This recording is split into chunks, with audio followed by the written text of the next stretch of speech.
In this video, I'll show you how you can fix the error where Steam is not letting you log in, even though you have the correct password and username. Now usually this happens if the Steam servers are down.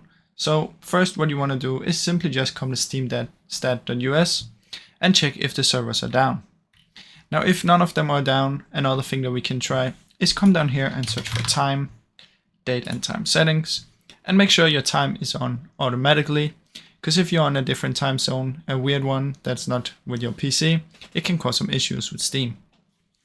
Now the next one is we're going to search for VPN and make sure you don't have a VPN on, because this can also cause trouble logging you in.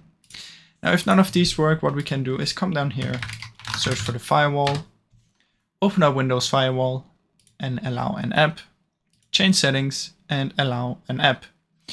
Now you want to allow Steam, I have it right here. You do that by clicking on here, browse, and then finding your Steam. Now Steam is usually in the driver where you installed it. I have mine installed here, Steam, steam.exe. Now, when you add Steam in here, you want to make sure you have ticked both private and public, just like this. And then after you've done that, what you can do is you can come down here and search for run, type in % local app data %, press OK and open up this. Now from in here, what you can do is delete the Steam folder. And don't worry, this is not gonna cause any trouble, because when you open Steam, it's gonna regenerate itself.